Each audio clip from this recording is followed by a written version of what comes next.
Okay, well, I'm Walter from the Netherlands. Hello, Walter. The Just so you know who you're talking to a bit, I started doing research after I saw things happening on 9/11 that could not happen. That's impossible. And it led to so much research that I now see myself as a zombie before 9/11. And decided at one point that I needed to make radio, because if I shut up about this, I consider myself a traitor. So that's a little short introduction from my side. I got to know you via Bob Toscan, I guess. He mentioned the Trivium to me, and I got into it, and I found it very interesting. So. Yeah, well, the Trivium is a very useful tool, especially for helping to filter through information and derive certainty with the information coming in via the five senses, or to know what you need further research on. Yeah, so Jan, for the listeners, a short introduction. Could you do that for yourself?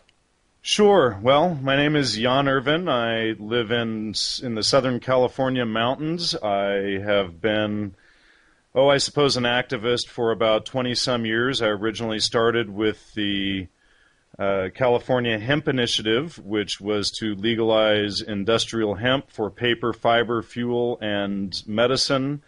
And, of course, we still have not achieved that, but our work here in California did bring hemp back to countries like the Netherlands and Germany and Spain and France and England and Australia and many others. But we still have failed to achieve that goal in our own country. So I had worked with Jack Herer, the father of the hemp movement, for about 20 years, and he is the one who originally turned me on to the field of ethnomycology, which is basically the cultural use of mushrooms for various aspects, primarily spiritual, such as the psilocybe or magic mushrooms that your country banned last year, that were legal for many years there, but they banned them because a tourist jumped off a bridge. And Yep. I'm sure them being illegal will cause far more problems, and I know that the Netherlands right now are trying to ban tourists from the coffee shops. Correct. Which is only going to cause a black market, and either Canada or either Vancouver, BC, or California will be happy to take that business, as we have our own booming industries now. Mm-hmm. And so, anyway, from there, I wrote my first book, Astrotheology and Shamanism, with Andrew Rutaji I started writing that in 2003. It was published in December 2005. I wrote my second book that I published in October 2008, which is called The Holy Mushroom, Evidence of Mushrooms in Judeo-Christianity. And in that book, I published the first primary ancient text that Christian text that shows definitively the holy mushroom being discussed in an ancient primary text. So we were able to validate that history, as well as show many ancient icons revealing the mushroom. And I also host the Gnostic Media podcast at gnosticmedia.com. That's GNOSTIC media.com. I'm the publisher for John Allegro's famous book, The Sacred Mushroom and the Cross. I'm also the curator for John Allegro's website, which is johnallegro.org. And I run hempforfuel.com. And I also run, which we're probably here to discuss today, triviumeducation.com. Yes, indeed. Astrotheology, that sounds interesting. It has to do, I guess, with mythological stories. Well, it's basically how the ancients took the sun and the stars and the moon and planets and basically anthropomorphized them into godlike deities. They created mythologies around them to know when to plant and to harvest and these sorts of things. And post astrotheology has gotten a lot of attention since the Zeitgeist film, especially Zeitgeist 1 when it came out. Yeah. It drew a lot of attention, but Zeitgeist 1, Peter Joseph had poorly presented the data in part one, and he received a lot of attacks for it. But part one actually had a companion that came out with it, and all of the attacks that I see against astrotheology, they avoid the companion that came out with Zeitgeist, and I've never seen an attack against Zeitgeist Part 1 by anyone who's actually gone out and read all 4 or 5 of Acharya S.'s books. And I myself have published ancient 4th century primary texts discussing astrotheology from Church Father Epiphanius. And so this is, a lot of people will claim that this stuff is all related to Madame Blavatsky and Theosophy, and it's all a creation in the 1800s and this sort of nonsense. But of course, it's a little bit difficult to sustain when I have documents sitting here in front of me that are 1,400 years older than that.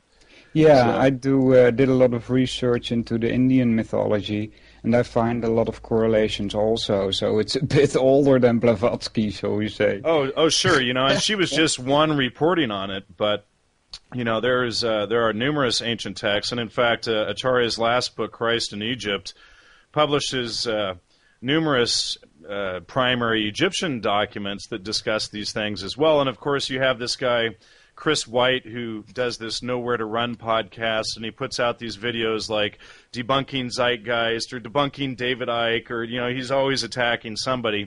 And I had a very long phone conversation with this guy one time, and he admitted to me that he's never read any of the books by the people that he attacks.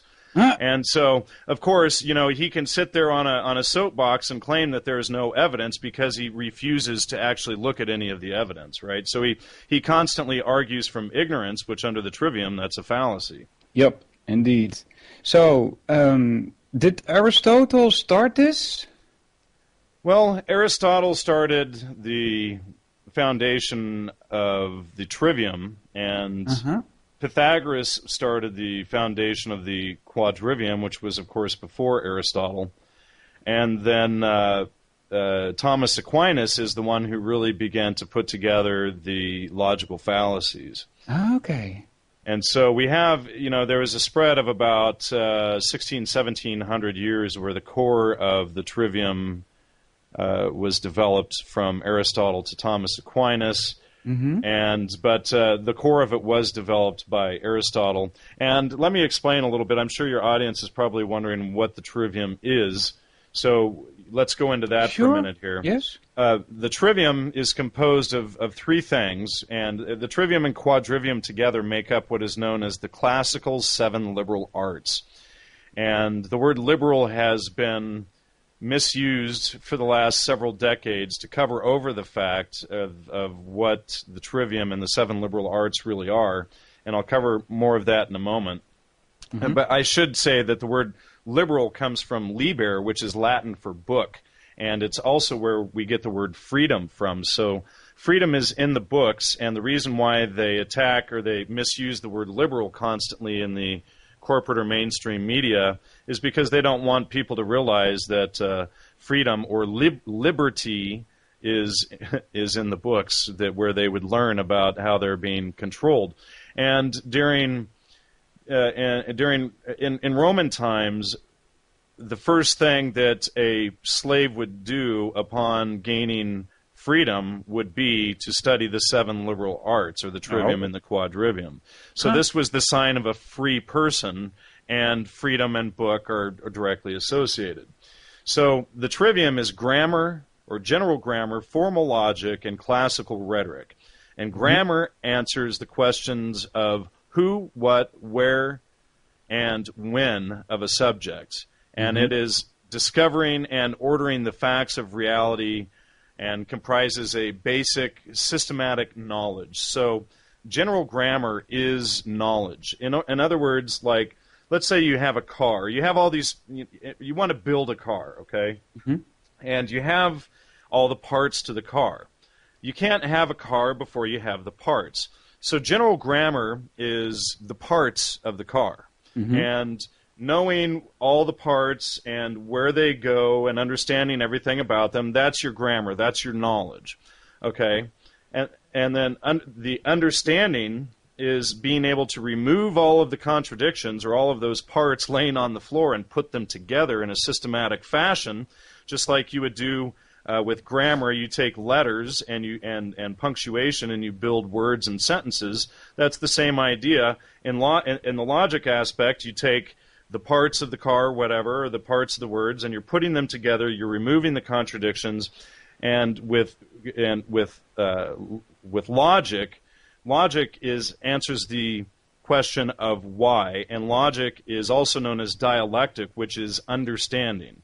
And it's developing the faculty of reason in establishing valid or non-contradictory relationships among facts and yields basic systematic understanding. And so, again, you can't have understanding before you have knowledge. You have to have the building blocks, you have to have the letters, you have to have the parts before you can have understanding of what those things are and how they go together, right?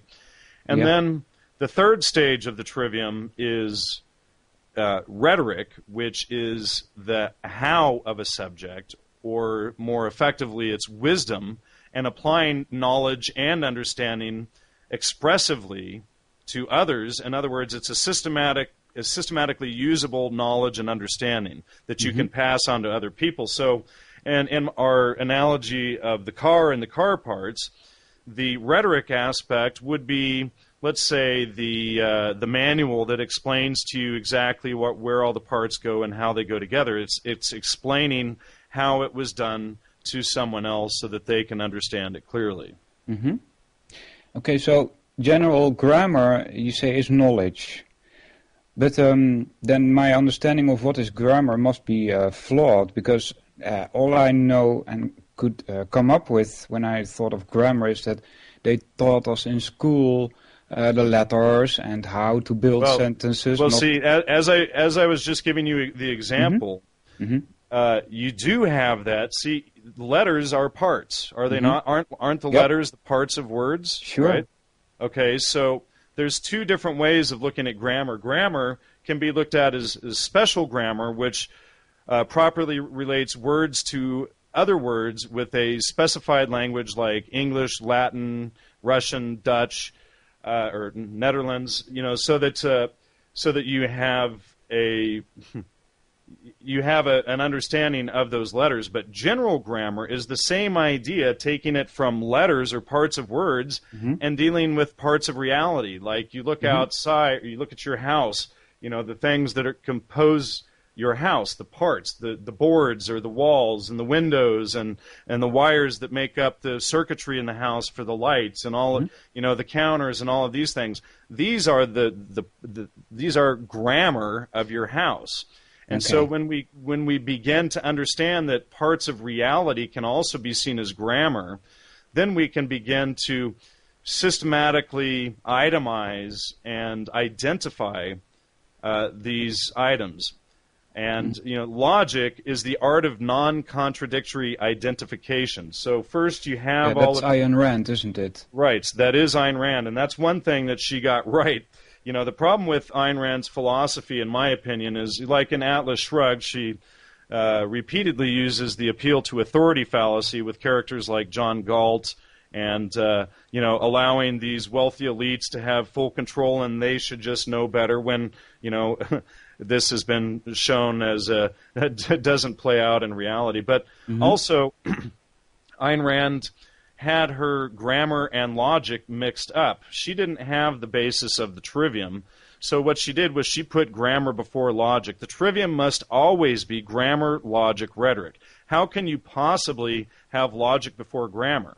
How can you have a house before you know what the parts are to build the house? How can you have a car before you know what the parts are to build the car? You see what I'm saying? Yeah. So Ayn Rand's issue was that she put her logic before her grammar, and she would come to conclusions without gathering her data or her knowledge base effectively first.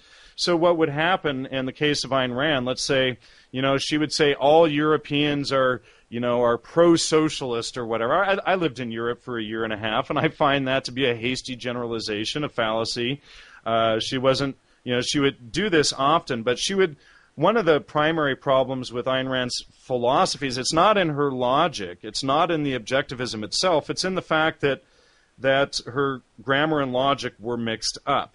So with that, she for instance, when she looked at history, she would look at history through rose-colored lenses. She would basically believe all of the official history coming from the government, or as in Old English, governmente, or Middle English, governmente, which comes from gubernare, which is to steer or control, and mente, or mind, which is to control the mind control, right? Yeah. So, and this, if people want to look more into that, it's not, government is not the suffix ment at the end.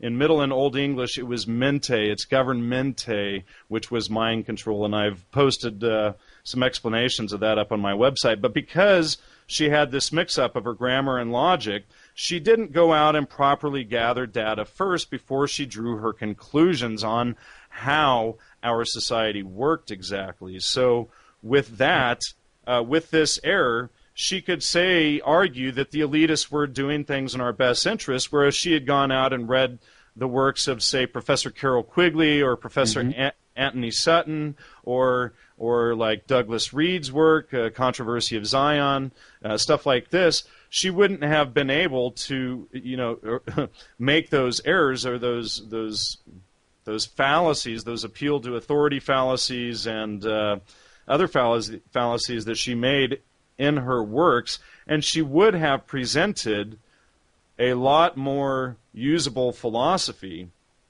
However, if we go through and we understand these things, there is a lot of value to be gained in studying some of her theories. But you just have to understand where the flaws are in her logic, right? Mm-hmm. So anyway. Yeah, the logical, I'm losing it here.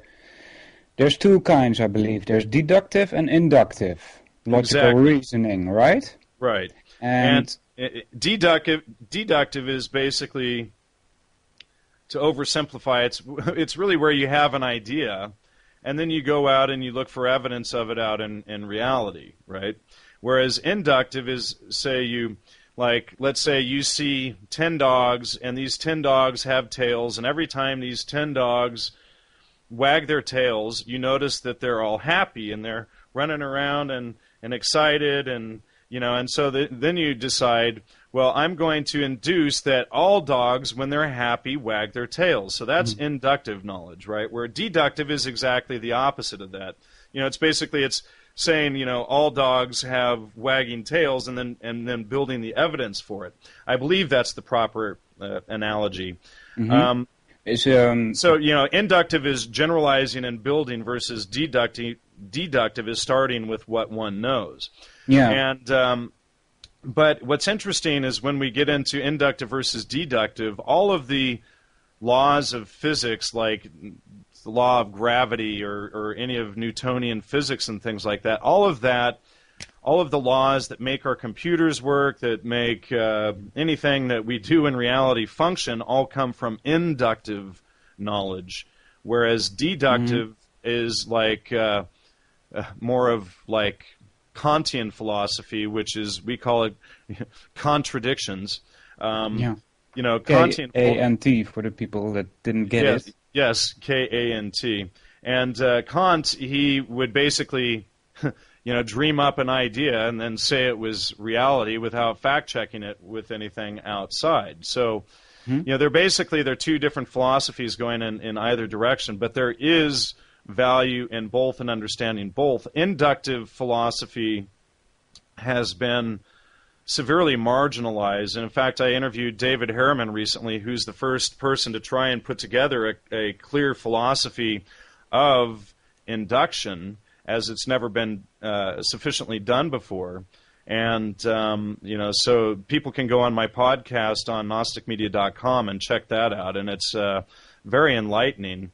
And it takes the load of the world off your shoulders and allows you to realize that you're not just by waking up in the morning creating all of the problems in the world. You know what I mean?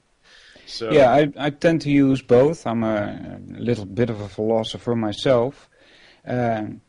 deductive is easier for me because, I can come up with any idea and then test it in reality, and you soon find out that it doesn't match. So, you throw it out the Right. window. Well, see, but the problem with that is then, it's like it's in the fallacy would be arguing the arbitrary, because you come up with an idea without evidence, it's arbitrary, and so therefore it's almost automatically dismissed. But that would, see, if we really went by that, then many of the modern inventions and things that we have wouldn't pan out. Like I've had many hunches and things like that where I've gone and checked it out, and it ended up being true. But at the same time, there are numerous ideas that I've had in my head that turned out to be completely BS. So you do have to be careful with that. At least with inductive knowledge, you're generalizing, but you're saying that all of these dogs right here in front of me that I can sense with my five senses, when I do this, they do that. And so I can generalize that that's true for all dogs, okay? So, it's a little bit different. Or I'm sitting here breathing, my friend is breathing, all of the people that I've seen in my life have been breathing.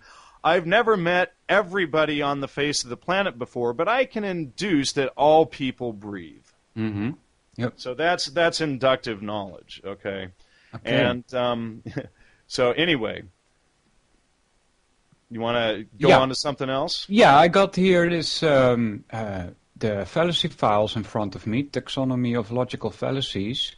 Oh, and yeah. I thought Well, the taxonomy of logical fallacies, and that's not from my website. That is somebody else's. But I should mention that is a little bit more of an advanced level of understanding of fallacies. Yes, I understand, but I think the people, not only hosts, need weapons, so to speak. Yes, well, absolutely. What I was going to say, though, is this page here, the taxonomy of logical fallacies, gives both formal and informal fallacies. Okay. Formal fallacies only happen in written word, whereas informal can be in both written and spoken. Oh. Okay, so what I prefer to do is focus most people strictly on informal fallacies first. Okay, cool. Yeah. Okay, so if we go to the top link there, which is at nizcor.org, the 42 most common informal fallacies with Dr. Michael LeBosier there, you can see the ad hominem fallacy, which is one of the most standard fallacies out there. It's person A makes a claim. Site again, please? If you go to my triviumeducation.com website. Yeah, okay. It's the first link there of the logical fallacies. It's directly, you'll see logical fallacies, common types of errors in reasoning. The first link there given under that is the nizcor.org. Nizcor.org, yeah, I got it. Okay. There we go. And so from there, so from there you go to the top one is ad hominem. Yep. Person A makes claim X. Person B makes an attack on person A. So I say every week lately when I go outside, I see jet airliners flying back and forth, spraying chemtrails in the air. They're not airliners just making a single pass. They're actually turning, flying back and forth, and you can see them leaving these trails in the sky. And person B says, "You're a conspiracy theorist. You're a homosexual. You're a Republican. Therefore, your claim is false," right? So rather than dealing with the information I presented, person B attacks me for making the statement. So that's an ad hominem attack. Yeah. And there's another common fallacy is, I'm going to get into some of the appeal fallacies. Please do. Yeah, there's one of the most common ones is appeal to belief. If you don't do X, God is going to come down and punish you. Right? Okay, yeah. Yeah, so that's an appeal to belief, and it's like, well, what if I don't believe in your God, right? So it's like, whatever, that doesn't mean anything to me, okay? But so an appeal to belief is most people believe that claim X is true, therefore claim X is true. And that's one form of it. But appeal to belief is that, basically you're using this religious aspect to sell something on somebody. If you don't believe this, some religious outcome is going to happen. And, this line of quote-unquote reasoning is fallacious because the fact that many people believe a claim does not, in general, serve as evidence that the claim is true. And so it's like a million Frenchmen can't be wrong, right? Well, sure they can. Yeah. It's very common for masses of people in society to be utterly wrong on a topic. I see it all the time in my research. Yeah. Excuse me, let me get some water here. Sure. Normally that would be an argument for me to not accept it because most people believe it. Right, exactly. And it is a fallacy. So it doesn't necessarily mean that it's wrong. It just means that here's a red flag. Let's go fact check this. Yeah. So, there's appeal to common practice, appeal to consequences of a belief, appeal to emotion, appeal to fear. If you don't do this, if we don't go after, let's see, President Barack Obama uses appeal to fear constantly. Like, if we don't go after these Al-Qaeda terrorists, which the U.S. funded and created in the 1950s and 60s, then XYZ is going to happen. And we're the ones who have funded and sponsored and created these people from the beginning. And there's just a lot of neglected aspect and appeal to fear there. Another appeal to fallacy is the appeal to flattery. Your boss comes in and says, "Hi, Walter, that's a really nice suit you're wearing today, and is that a nice haircut? Wow, look at you. Hey, everybody, doesn't Walter look fantastic today? Boy, Walter, I bet you're going to make $1 million for the company today, aren't you?" So that would be that would be an appeal to flattery. There's appeal to novelty, which is a really common one. This was one of Terence McKenna's favorite ones. And appeal to novelty is because something is new, it's better than something that's old, right? And that's just, not necessarily true. I mean, okay, yeah. The computer that's sitting in front of me today is better than the one that I owned 10 years ago, but it's better because it has, 20 times more processing power. It's got 8 gigs of RAM. It's got all of these different things that my old 486 computer couldn't possibly have done. So therefore, for those reasons, it's better. But to say something is better just because it's new is ridiculous. And going on to appeal to ridicule, right? And appeal to ridicule is basically you're wrong because ha ha ha ha ha ha. I get it, yeah. Okay, so you see that a lot in chat rooms. Oh yeah, well, and I was in a debate with a professor from the University of Kansas this week on my Facebook page, and his most common fallacy that he used repeatedly, and this guy teaches logic, which makes him a bit of a sophist, but his most common fallacy that he used, other than neglected aspect, was appeal to ridicule. Yeah. So he would just constantly, you're wrong because, so we would just constantly avoid even answering to his pathetic fallacies. And, this is somebody who graduated from both Yale and Harvard and teaches logic and is sitting there in a debate utilizing fallacy after fallacy, even while he's being called out for each one. So, a lot of people do that kind of stuff. There's appeal to spite, appeal to tradition. What's that, appeal to spite? Well, appeal to spite is claim X is presented with the intent of generating spite. Therefore, claim C is false or true. So, I say, what's an example? Well, here, I'll just read the example off the website. Here, Jill, I think I'll vote for Jane to be treasurer of now. Vicky, remember the time that your purse vanished at a meeting last year? Yes. Okay. Jill, yes. Well, I just found out that she stole your purse and stole some of other stuff from people. Jill, I'm not voting for her.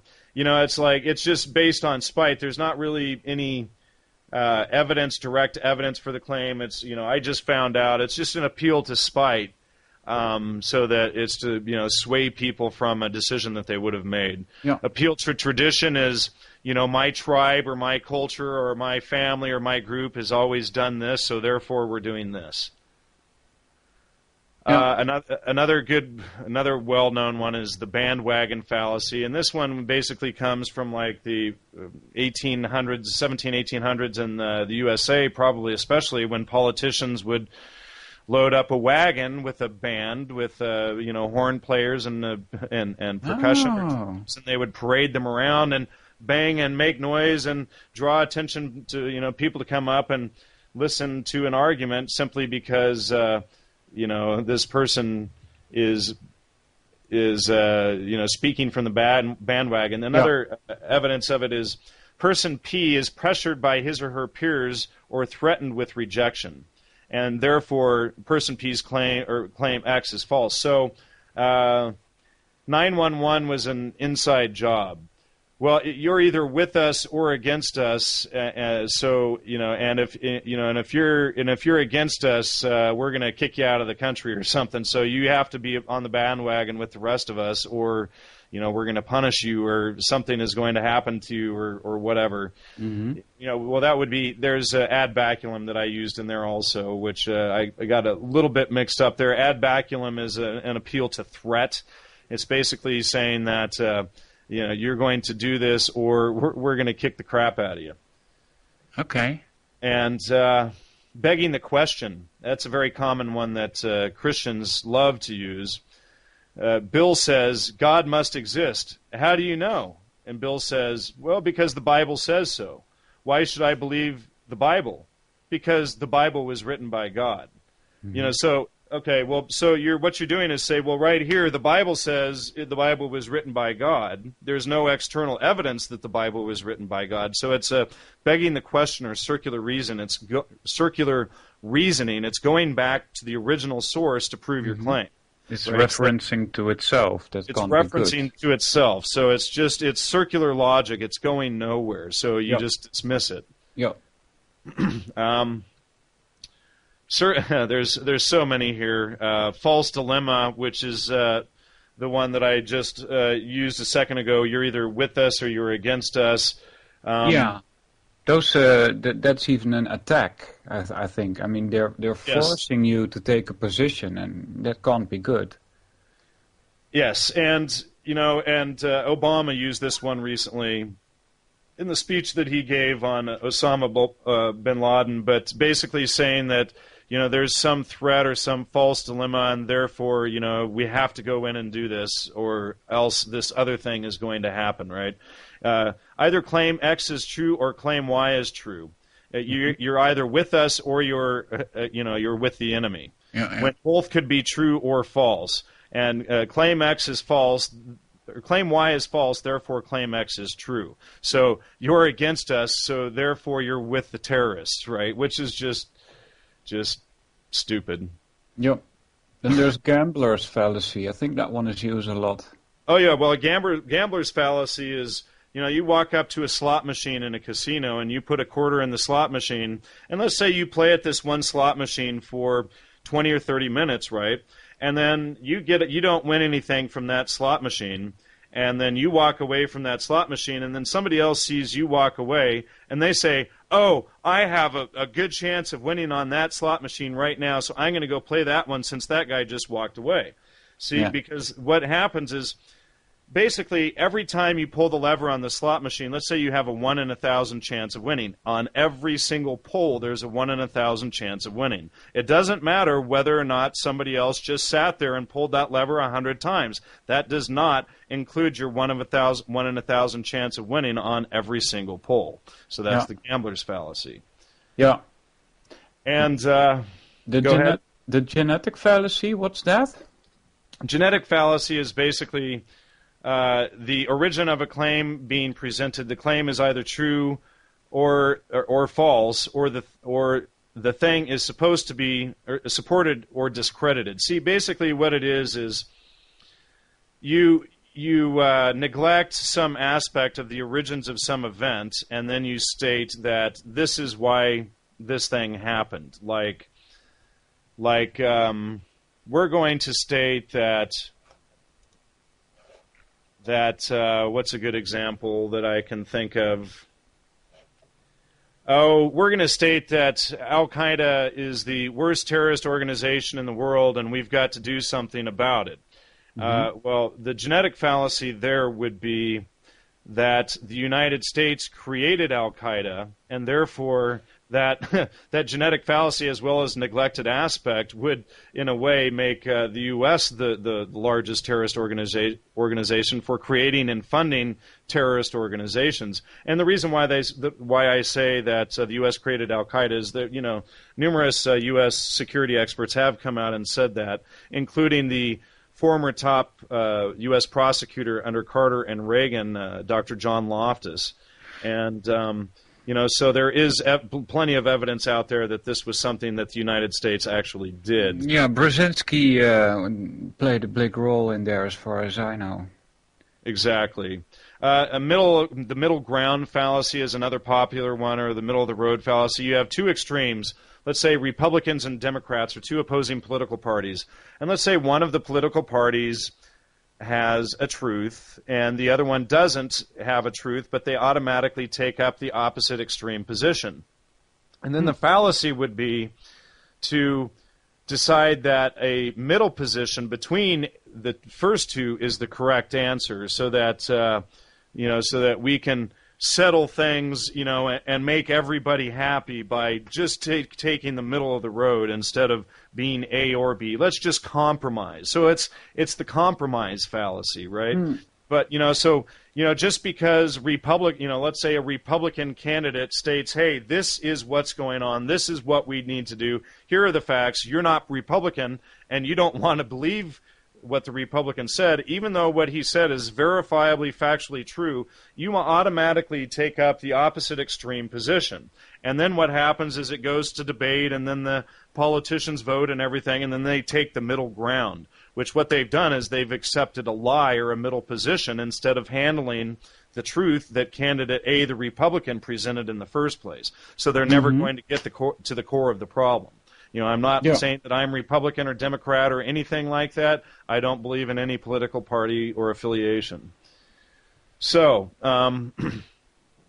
poisoning the well is another popular one. It's like, let's say, and a very common one is, let's say, like some researcher presents some idea that turns out to be wrong. Okay, and that single aspect is proved wrong. Well, a year later, 5 years later, 10 years later, that same person writes a completely new theory, a completely different book, completely everything else, right? And then somebody says, well, that person was wrong on his book from 2001, so anything that he says here today has to be wrong.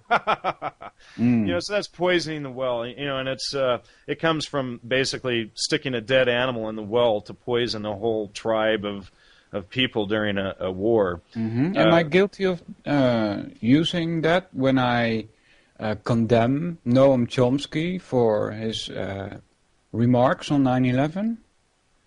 If you are saying that everything that Noam Chomsky says in all of his works is incorrect, and therefore Noam Chomsky has nothing valid to learn from or study, that would be poisoning the well. No, I wouldn't. If you say that Noam Chomsky on this specific issue was wrong, and here is why X, Y, Z, and here is my evidence, that is not a fallacy. No, it's not. But I'm assuming here that he is so intelligent that he can see what's going on, and but then that would be a hasty generalization or jumping to conclusions. So you have to be careful, all right?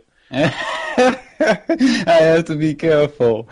Yeah. Okay. Right. So and the idea, and people also want to make sure that they learn the Latin names for the fallacies too, because that will help a lot. And you'll want to learn the names of the fallacies for Netherlands. Well, I suppose this podcast is going out in English, so it won't matter, right? No, but would be handy for me indeed. Yeah. Right. So, I find it very hard to find any information about the trivium, though. Right. I guess since they scrapped it out of our education system. Right. Yours and everyone else's. Yeah. So, and then another popular one is the post hoc fallacy. Post hoc. Yeah, which post hoc or post hoc ergo propter hoc. And this fallacy is traditionally interpreted as after this, therefore because of this. So a black cat crossed my path today, therefore this happened. You know, A occurs before B, therefore A is the cause of B. You know, Okay. there was a bright flash in the sky, you know, and I see UFO people do this stuff all the time. And 10 days later, there was an earthquake. Yeah. You know, so that's the post hoc fallacy. Okay? No, that doesn't make any sense. Right, and you know, and questionable cause, which is similar to the genetic fallacy. A and B are associated on a regular basis, therefore A is the cause of B. What's a good example here of this one? Joe gets a chain letter and threatens him with dire consequences if he breaks the chain. He laughs and then throws it in the garbage. On his way to work, he slips and breaks his leg. When he gets back from the hospital, he sends out 200 copies of the chain letter, hoping to avoid further accidents. Never mind that the path that he was walking on was wet or slippery. He wasn't watching where he was going or any of those things, right? Yeah. And then another really popular one is the red herring fallacy. Politicians love the red herring fallacy. If you ask a politician a question, what they'll do is they'll divert the conversation to another topic, pretending that they answered the question. So topic A is under discussion. Topic B is introduced under the guise of being relevant to topic A, when topic B is not relevant at all, and then topic A is abandoned. And then, you know, the person thinks, I just won the debate. You know, and this one comes from the old days, like especially in England and probably in France as well, during the fox hunts. Let me get some more water here. Sure. And they would train the hounds to go after the fox. And before the hounds were considered as qualified hunting dogs, what they would do is they would put the hounds to a test, and they would have the hounds chasing a real fox. And then what they would do is they would drag a fish across the trail of the fox to see if they could redirect the hound onto the trail of the fish instead of keeping on the trail of the fox. So this is known as the red herring fallacy. And so, you know, it's a really funny one, but that's one of the most common ones. So, you know, and the idea with studying the fallacies, especially the informal fallacies, is you can begin to apply them right away in your daily life. Yeah. And you know, so it's a lot of fun. And I recommend people just, you know, go to the triviumeducation.com website. It's TRIVIUM education.com, and then you know, on there's, you know, a couple of listings there for fallacies, and if you go to the reading page, there's a PDF download for fallacies there as well. But by learning the actual names of the fallacies and being able to identify the specific lies, and fallacies comes from the Latin word fallare, which means lie. And to be able to identify the specific lies used against you, you go from implicit to explicit knowledge. So what happens is, you know, let's say you're dealing with a car salesman and he's using all sorts of fallacies. And, you know, instead of just saying, you know, I have a funny feeling that this car salesman is lying to me, you can say, oh, well, now I have explicit knowledge that this car salesman just used an appeal to emotion, an appeal to flattery, you know, you know, all of these different things. So then you have explicit knowledge of exactly how you were lied to. Yeah, it's very good to be able to put words to the things that happen to you. It's not left to just a funny feeling. You can then relate to somebody else exactly how you were lied to. Yeah. Oh, well, you know, I got a funny feeling. I didn't like that guy, versus, you know what, that guy just used a guilt by association, a hasty generalization, a red herring, a slippery slope. I can break down this point, what he said right here, that was a red herring, that was this, that was that, and your mind can go through, and the more you practice these things, it'll become just instantaneous for you, and you'll begin to see it in you know, people's speech. So what happens then is it begins to act as a mental antivirus to filter out bad information from your head, and then the rhetoric aspect of the trivium, you filter that information out before you pass information on to other people, so that way, just like an antivirus does for your computer system, it filters out viruses coming into your system, and it also prevents you from sending viruses on to others. And people generally spend 30 to 50, 70 US dollars a year for antivirus software for their computers, but they spend absolutely nothing for antivirus systems for their own brains. And this is a big problem, you know. Mm-hmm. So people really need to understand that understanding the fallacies in these things and not having a systematic method for spotting BS, for spotting lies, leaves you open to viruses. And we all know what happens to our computers when our computers are filled with viruses, right? And malware and spyware and pop-ups and all this crap. Well, guess what happens to your heads, folks? You know, think about it. It gets bogged down. It doesn't run well. You believe in a whole bunch of crap, and you spread crap around to others. You're basically like like a venereal disease going around, right? Okay, so we got a couple of minutes left, and Sure. I would like to get into some rhetoric, and I have one thought experiment I would like to do with you. All right. So the rhetoric is basically, this is what I understood from my first lesson in philosophy, is my friend, he said, well, if you can't explain something, then you don't understand it. Well, that's exactly right. So that's where rhetoric comes into play, I guess. That's perfect. That's very succinct. But, and he's leaving out an aspect. If you can't explain something, you don't understand it, and therefore you don't know it. Mm-hmm. Yeah. So you go all the way back to the grammar, right? You don't stop at the logic. So the rhetoric is how. You don't know how to explain something, so therefore you don't understand it, logic, so therefore you don't know it, grammar. So go all the way back to the beginning, gather your grammar, know the parts that you're dealing with, you remove the contradictions, logic, now you can explain the how to others. Uh-huh. So rhetoric...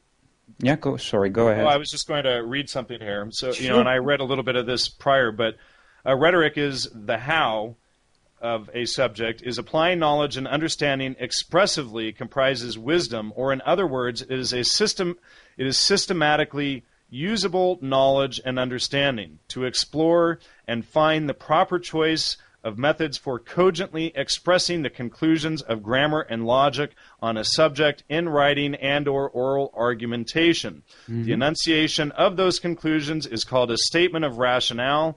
The set of instructions deduced from the rationale for the purpose of application of those conclusions in the real world is called a statement of protocols. Okay, but could we then say that although the basis for Obama's speeches may be filled with lies, his rhetoric is still good? Well, there is a such thing. Yes, you could say that. Well, and that would be sophism, right? Sophism is the intentional use of fallacies to win an argument regardless of truth. But you also have to be careful because there is such a thing as the fallacis fallacy. Uh-huh. And that means that when you're listening to somebody, you say, oh, well, everything he's saying is all fallacies. This guy is full of crap.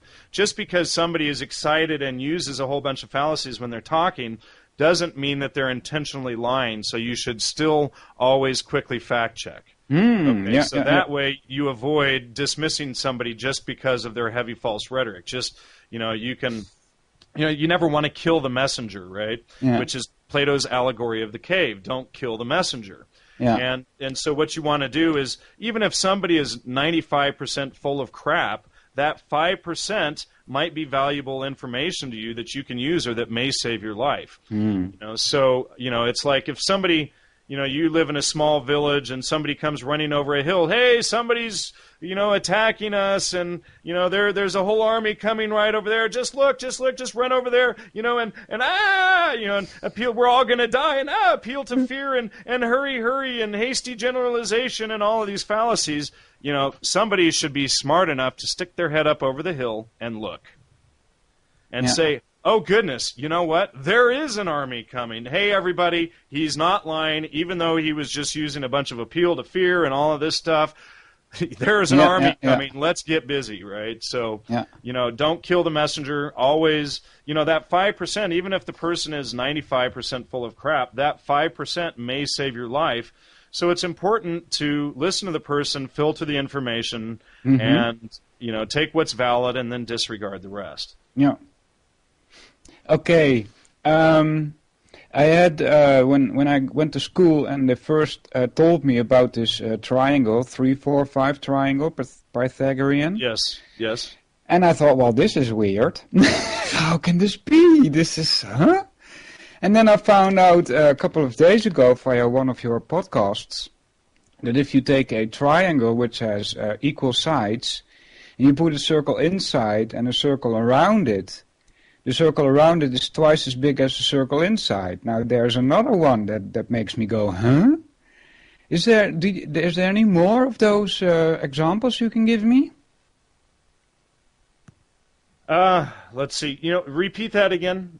Okay, so the 3, 4, 5. I'm not an expert at this at the geometry Okay, yeah, no aspects of this problem. stuff. What I would recommend people do is check out Jain Mathemagics, Jain Mathemagics. Jain, okay. Yeah, Jain Mathemagics, not mathematics, but okay. mathemagics, like magic. Yeah. And I think it's just JainMathemagics.com. He's got some stuff in there. Also, the Wooden Book series, Sacred Geometry. There's also the Quadrivium book there that would go into a lot of that as well. Yeah, there was talk about 5 solids and the triangle being a two-dimensional representation. And I am still right in the middle of learning all of the Quadrivium material. Yeah, And, we should. I was just going to say we should mention the Quadrivium very quickly so that people understand a little bit about what we're talking about here. Sure, go ahead. All right, the Quadrivium is math or arithmetic, geometry, music, and astronomy. And just like the trivium has to always be in grammar, logic, and rhetoric, specifically in that order, the Quadrivium is always arithmetic, geometry, music, and astronomy. And arithmetic or mathematics is number in itself, which is a pure abstraction that is outside of space and time. Geometry is number in space. Music or harmonic theory is number in time. And then astronomy is number in space and time. Mm-hmm. Yep. So this is why it's very important to study these things in order, because each builds off of the last. Yeah. And then the golden ratio is what connects the trivium to the quadrivium. Mm-hmm. So there's an interesting verse I would tell to you. It has to do with these 5 solids, possibly. I'm not making claims here. But they have also this story about what elements the universe is made of, right? And we're talking about these 5 solids. Yes. But they have elements, and they call them earth, water, fire, air, and ether. You must have heard of them before. Well, and Christians call them Matthew, Mark, Luke, and John. Okay, so see, but they are 5. Maybe there's a connection there. There's another thing added, though, in the Vedic texts. Ether, earth, yeah, water, air, and fire are the primary 4, and then plus ether. So the 4 primary. So then I guess you could go Matthew, Mark, Luke, and John plus God or Jesus, right? Well, it's a bit more explicit. But if you look at if you go like on the St. Mark's Basilica website for the Catholic Church, you'll see there that they list Matthew, Mark, Luke, and John as north, south, east, and west. And then the 4 corners are associated to earth, water, fire, and air. And so there in alchemical symbolism there is a direct relationship there. And I'm going to have to follow up on the 5th one, so I can't give you a clear answer. I don't have my knowledge and grammar together on that one. Yeah, it doesn't matter. It's it's 5 of a series of 8. And they are dividing them in 5 and 3. So the last 3 are mind, intelligence, and ego. They are also considered elements of this universe. But we only have a few minutes left, and I would like to do this thought experiment with you, if you don't mind. Sure. Well, tell me a little bit about what it's about before Yeah, I it's agree it's to something, not right? very not very difficult. You mentioned in the beginning of the show the law of gravity. Okay. Okay, now let's place ourselves in the middle of the earth and jump up as hard as we can, or maybe on a trampoline, and then see how high we get and compare that to how high we jump, say, halfway up the earth, or say on the skin of the earth, and then we jump, and we compare those distances. Do you think that when we are in the center of the earth, we would jump much higher than when we were at the middle of the earth or at the top of the earth? I think we would jump less high, but you know what? And I just read something about this last month in David Harriman's book, and now I'm not remembering the details of how that one goes. So Okay, but the idea is less high then. In the my idea would be less high. The force of gravity would be greater, such as being a scuba diver and swimmer. When you're at the bottom of the ocean, the gravity, the pressure there, but that's the weight of the water. Yes. That's Okay. Well, thanks for your. I was thinking higher. You were Yeah. thinking higher, huh? Yeah, because if we were to drill a hole in the ground to the other side of the earth, and we drop a ball in there, it would like June come back and up and back and down, up and down, up and down, until it reaches the center of the earth. But the distances would be shorter and shorter and shorter. So I'm thinking this is going to bounce a little bit, and not stop right in the middle. I would have to study Newton's laws of physics in a lot more detail and get my understanding of gravity and things down a lot tighter before I would dare to speculate on that. Like I said, a thought experiment, Yeah. Well, Okay. maybe somebody out there can answer us. I know there's some physicists that listen to my show, and if I put it out on my side, we'll maybe get the answer if I don't go do my homework. Very nice. Well, I'm very honored to have had you on my radio, Jan. Very nice. Thanks very much for your time. You're welcome. I appreciate you having me on. And would you please let me know when you have the show out? Yeah, I will let you know. It's probably going to be coming Sunday, and I will have a podcast on my site, solvinurradio.com as well. And people go to triviumeducation.com. That's TRIVIUM education.com. Correct, as well as gnosticmedia.com, and that's GNOSTIC media.com. Okay. Well, that's it for me, Jan. Thanks a lot. All right. Thank you, Walter. And let me stop this recording, and I'll send that to you right now. Cool.